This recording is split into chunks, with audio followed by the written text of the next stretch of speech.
ini kelas 10 apa ya? Kelas 10A, Pak. 10A, oke siap. Jadi perkenalkan, nama saya Bapak Farul Hidayat. Saya di sini sebagai pengajar bahasa Indonesia. Oke, kali ini saya akan langsung mengabsen saja ya. Sebentar dulu. Ini draft absennya mana? Tolong kalau piket itu ditata dulu ya. Jadi nanti biar saya tidak kelabakan di sini. Paham anak-anak? Sepertinya Anda belum makan semua. Belum 2 kali, Pak. Dosen saya pernah bilang kalau bahwasannya kalau pengen pintar itu harus makan yang namanya telur asin dan sering-sering minum susu. Sama susu ya, Pak ya? Betul. Tapi kalau yang alergi gimana, Pak? Ya, ceritanya Anda. Saya absen ya. Untuk pertama ada Adam. Oke. Dimas. Ella. Hadir. Mita. Hadir. Septi. Hadir. Afi. Hadir. Putih. Hadir. Dan Iswa. Yang tidak berangkat tidak ada ya berarti ya? Iya. Saya heran, kelas ini kenapa hanya 8 anak? Kalian memang anak swasta atau gimana? Iya, Pak. Jadi kali ini kita akan membahas yang namanya adalah teks anekdot. Kenapa teks anekdot saya bahas? Karena saya hanya hafal teks ini saja. Oke, yang pertama pengertian teks anekdot itu apa? Pengertian teks anekdot. Sebelumnya ada yang tahu nggak teks anekdot itu apa? Sindiran. Oke, sindiran. Sindiran. Terus ada lagi yang mengetahui? Pengkritisan. Pengkritisan. Sama aja dong berarti. Tapi tidak apa-apa. Ada lagi?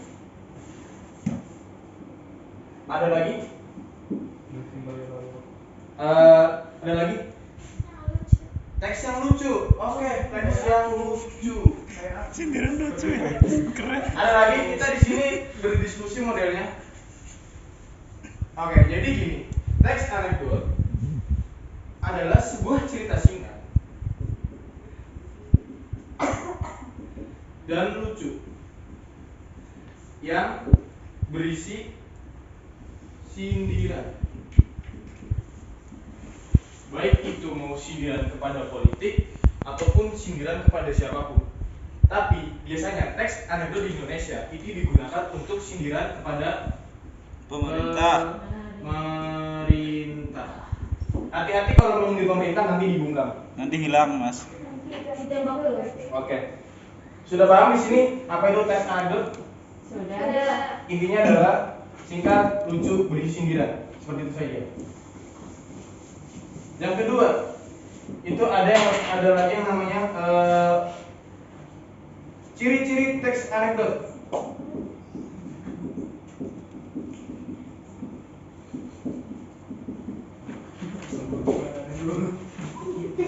Ya.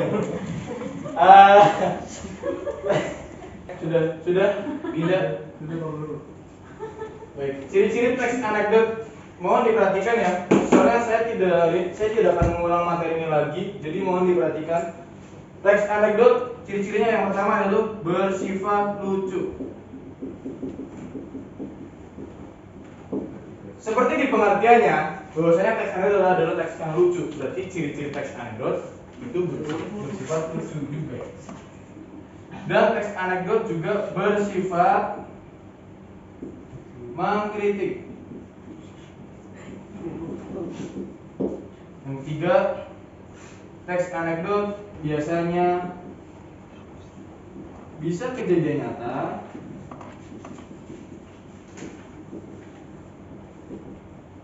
atau kejadian hayalan.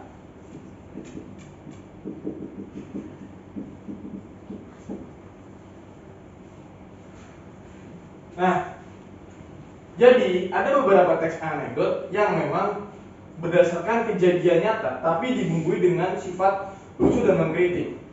Contoh, katakanlah kejadian kemarin, baksos. Baksos itu ada juga teks anekdotnya, namun dibungkus dengan menggunakan sifat kritikan dan lucu. Tapi sayangnya memang tidak bisa dipublikasikan karena sistem pemerintahan kita yang terlalu sulit untuk menyindir suatu hal. Nah, yang kedua, ada yang namanya struktur teks anekdot. Teks anekdot walaupun sedikit dikatakan kelasnya itu seperti klaster puisi, tapi tetap juga dia memiliki strukturnya. Mohon diperhatikan untuk struktur teks anekdot ini. Siapa? Saya tidak akan mengulang lagi ya soalnya. Yang pertama ada bagian abstrak.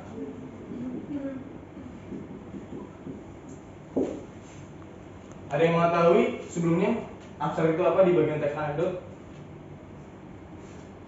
Tidak ada yang mengetahui. Wah, pantesan ya sekolah ini sepi. Jadi struktur teks anekdot yang pertama adalah abstrak. Abstrak intinya aspeknya adalah bagian pendahuluan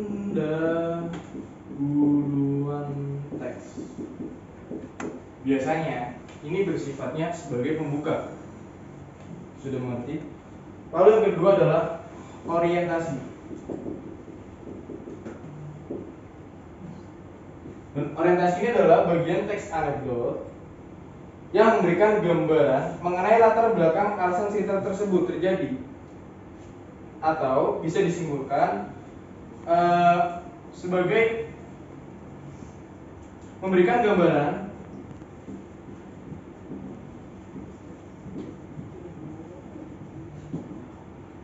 yang menggambarkan kejadian utama atau penyebab.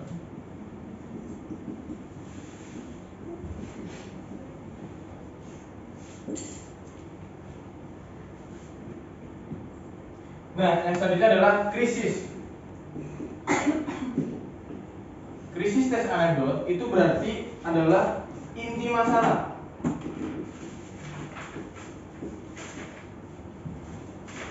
Yang kedua, yang keempat adalah reaksi. Reaksi di sini dalam teks anekdot itu berarti penyelesaian masalah.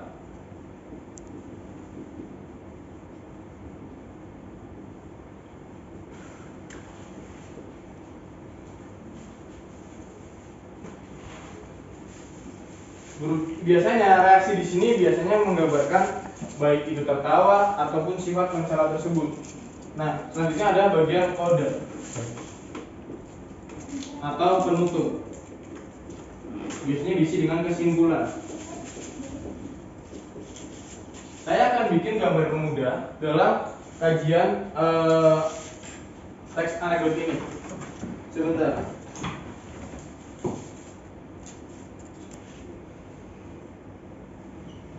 Ini adalah sebuah bagian dari teks anekdot tersebut.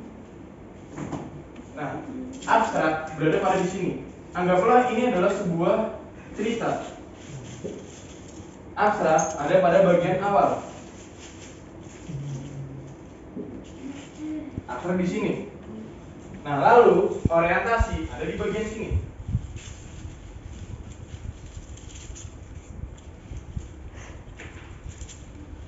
Nah, di sini paling atas itu bagian krisis. Lalu ada di sini itu reaksi atau penyelesaian. Selanjutnya ada kode atau penutup dan kesimpulan. Nah, bisa dipahami dari bagian ini, abstrak adalah pembuka, orientasi adalah menuju puncak masalah, krisis adalah puncak masalah, reaksi adalah penyelesaian masalah atau bisa dikatakan sebagai penurunan masalah. Nah, yang terakhir adalah kode atau penutup dari masalah tersebut. Apakah bisa dipahami dengan materi seperti ini? Bisa. Inti dari teks anekdot adalah hanya pada strukturnya saja.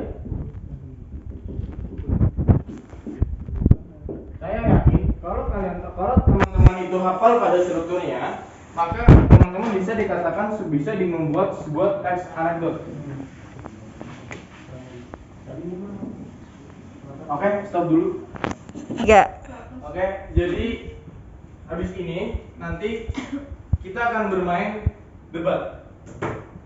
debat terkait dengan memperdebatkan struktur teks anekdot yang sudah saya kirimkan melalui WhatsApp group.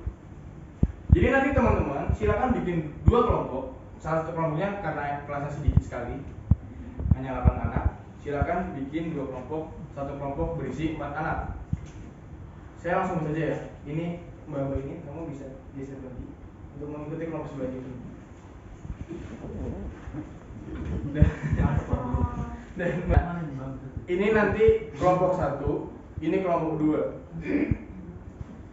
Silakan dari setiap kelompok untuk mendiskusikan terkait dengan strukturnya. Silakan cari strukturnya, baik itu dari abstrak, orientasi, krisis, reaksi, dan model. Saya ingatkan kembali, perhatikan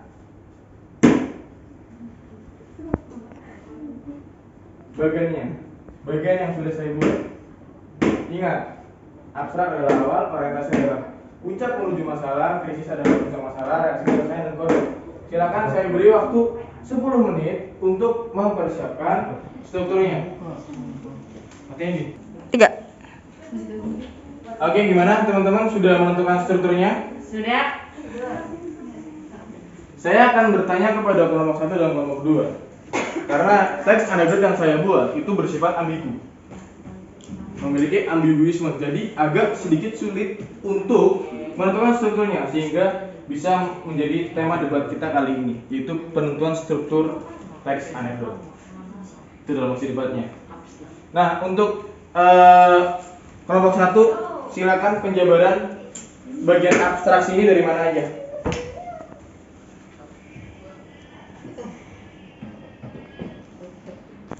Play. Bagian abstrak terdapat pada kalimat pada suatu hari di sebuah sekolah bertaraf internasional ada seorang guru yang akan memberikan pengumuman kepada murid-muridnya. Itu abstrak. Oke, kelompok 2 silakan tentukan bagian abstraknya. Untuk abstrak sendiri dimulai pada baris abstrak. Iya, abstraksi. Abstrak itu pada suatu hari di sebuah sekolah bertaraf internasional. Ada seorang guru yang akan memberikan pengumuman kepada murid-muridnya. Itu abstrak.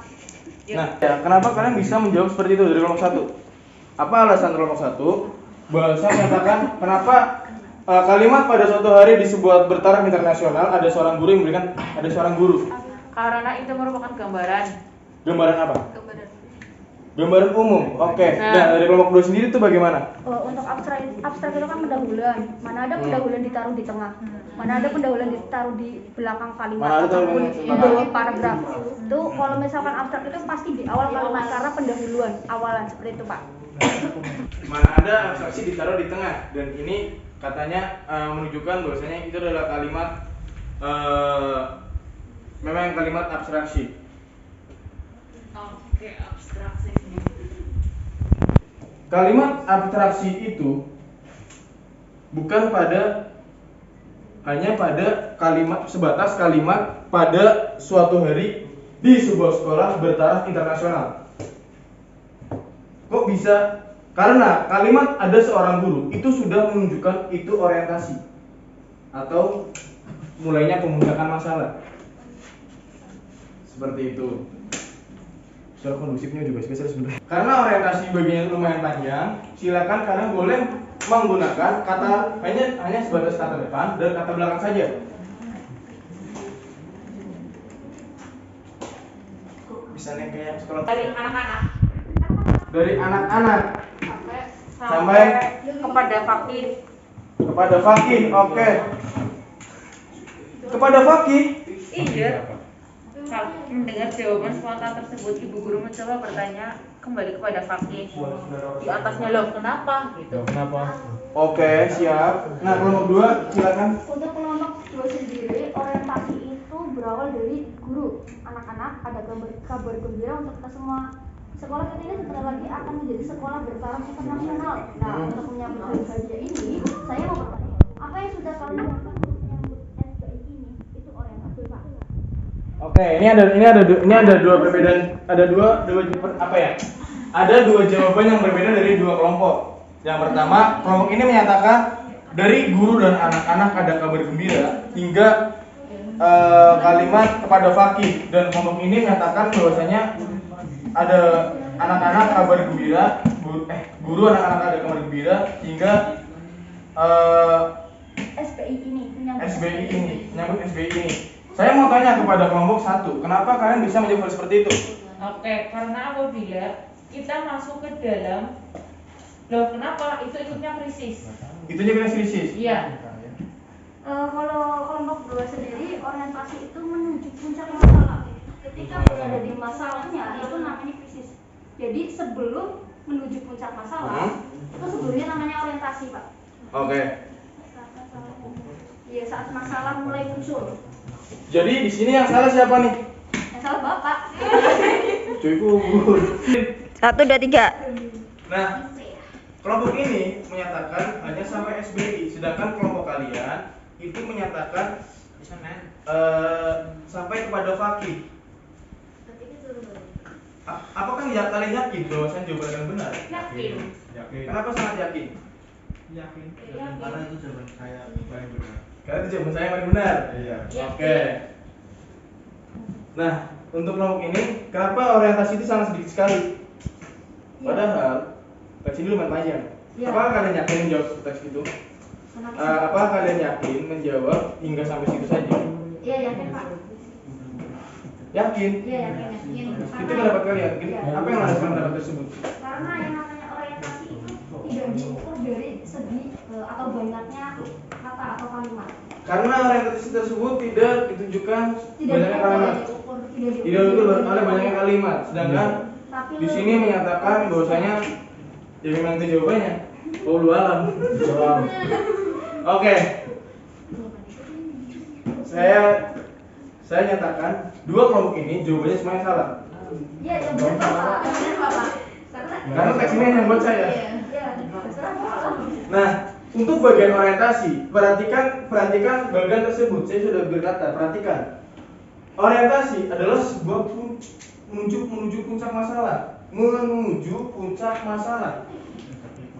Bukan hampir pada masalahnya. Nah, untuk bagian orientasi sendiri itu diawal dari kata kalimat ada seorang guru yang memberikan pengumuman kepada murid-muridnya hingga wah bagus sekali Satria. Terus kalau kamu bagaimana Fakih? Fakih harus siap uang. Nah, itu adalah bagian dari puncak masalah karena di sini ada kalimat Fakih harus siap uang. Seperti itu. Jadi puncak masalah. Kalian perhatikan bagiannya. Jadi bukan pada tentu banyaknya kalimat atau apapun itu. Berarti yang dipermasalahkan itu uang. Nah, kalian sudah baca dulu atau belum? Udah. Yang menurut Anda yang dipermasalahkan uang atau apa? Duit. Apa sih? Tinggalnya sebaliknya mau dicuil ya. Lu. Nah, selanjutnya kita akan masuk kepada bagian krisis atau puncak masalah. Puncak masalah. Kira-kira menurut kelompok ini, puncak masalahnya ada bagian mana?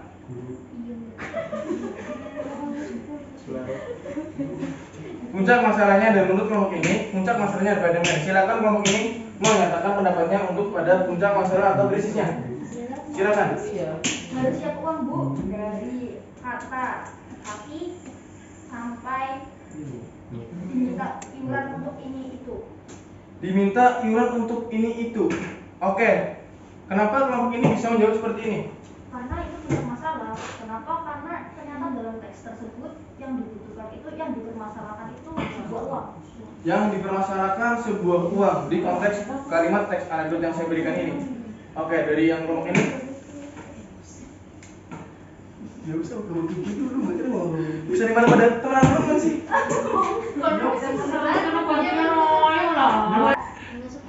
Bagian krisis menurut kelompok kami itu Fakih harus siap uang Bu, kayak gitu. Iya. Sampai Pusing. sampai guru mencoba bertanya kembali kepada Fakih. Jadi begini harus siap uang. Mendengar jawaban soalan tersebut, ibu guru mencoba bertanya kembali kepada Nah, itu menurut kamu itu krisis? Iya. Yakin? Kamu tidak melihat bahwasanya di bawahnya itu ada lebih masalah lebih kompleks lagi. Karena setelah krisis itu ada yang namanya reaksi. Kan ini menurut Menurut kamu kita, oke. Kamu. Menurut saya Pak. Menurut saya. Kok Anda pendapat aku nggak ada yang salah Pak. Yang salah ini reaksi. Padahal di sini ada lebih kompleks lagi. Kita bicarakan bagian krisis. Iya. Ada bagian yang lebih kompleks lagi, yaitu pada kalimat loh kenapa ya jelas soalnya kalau ini bertujuan status SBU. Itu bagian yang lebih kompleks lagi. Saya tanya, apakah kalian yakin bahwasannya itu adalah jawaban untuk kalimat krisis? Yakin Pak. So, yakin? Yakin. Oke. Yakin. Siapa dulu yakin? Nah, ini bagaimana menurut ini? apa yang beda? Apakah sependapat dengan jawaban ini? Beda Pak, beda. Apa jawabannya? Kami kan dari kata harus siap uang sampai aku kira untuk itu. Harus siap uang sampai kira ini itu.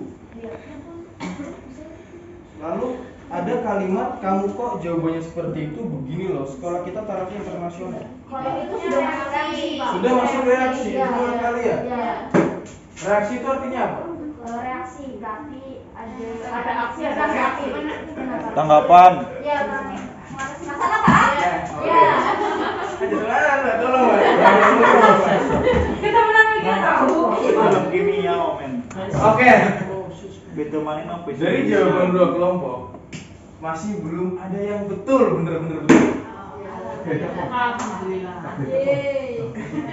Bagian reaksi, bagian krisis itu ada pada kalimat mendengar jawaban spontan tersebut. Ibu mencoba bertanya pada ibu, kenapa Ram? Karena memang kalimat mendengar jawaban spontan tersebut mencoba bertanya kembali kepada Fakih. Lalu hingga sampai kalimat tapi menurut saya sekolah ini bukan taraf internasional tapi bertaraf internasional. Nah, kalimat bertaraf internasional bukan bertaraf internasional tapi bertaraf internasional itu adalah teks anekdotnya atau puncak di masalahnya. Sudah memahami apa belum? Sudah Pak. Jadi guyonan-guyonan tersebut itu adalah puncaknya. Krisisnya. Krisisnya. Oke. Betul. Iya, mudah-mudahan paham. Diarek sekolah lagi mesti cil-cil. Iya Pak. Memang SPP mahal Pak. Homeschooling. Oke. Ya, Pak. Nah, kita lanjutkan adalah ke bagian reaksi. Ini sudah mulai mudah nih. Silakan kelompok ini tentukan bagian reaksinya mana. Oke. Udah nih. Dan kelompok ini tentukan bagian reaksinya mana Udah sih? nih. Udah nih. Reaksi.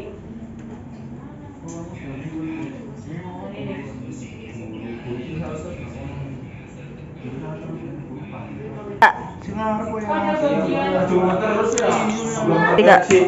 Menurut kelompok kami, bagian reaksi terdapat pada guru. Kamu kok jawabannya seperti itu? Begini loh, sekolah kita kan bertaraf internasional. Artinya sekolah kita itu setara dengan sekolah di luar negeri sana. Bisa jelas-jelas. Silakan. Dari kelompok kelompok kami kami sendiri yang termasuk dari reaksi itu berarti dari kata ibu guru hanya tersenyum.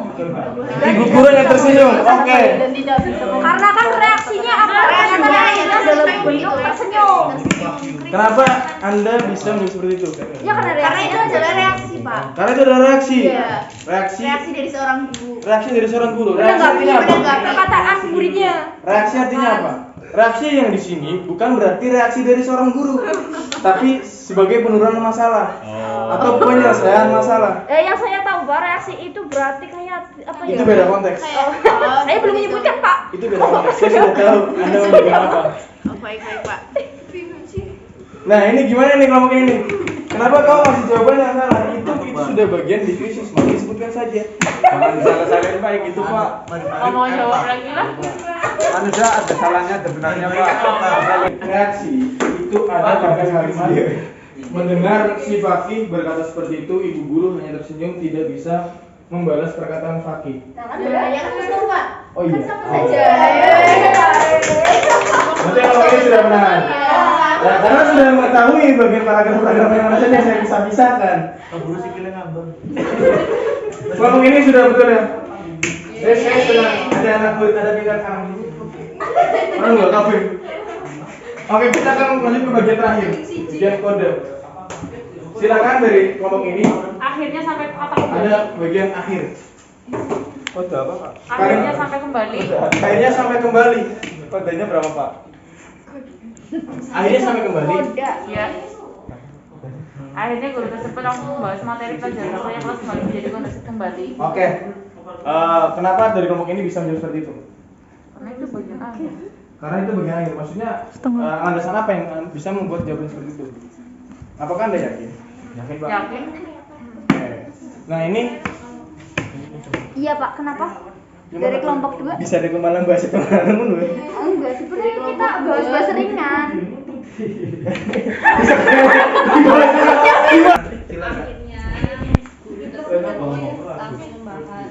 Dari kata akhirnya guru tersebut langsung membahas sampai dengan kata kondusif kembali.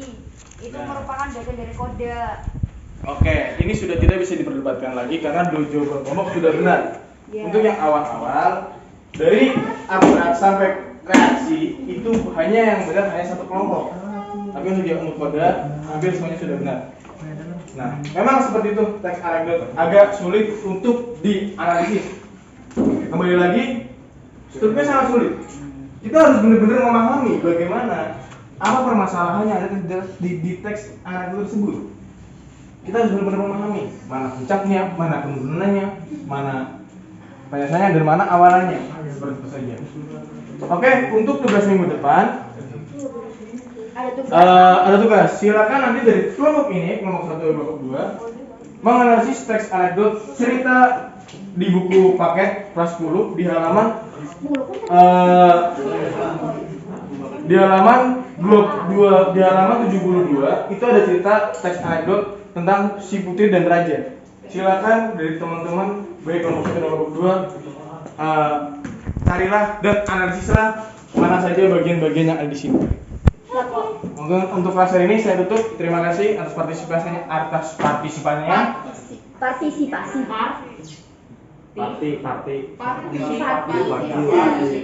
Atas partisipannya. Terima kasih. Partisipasi.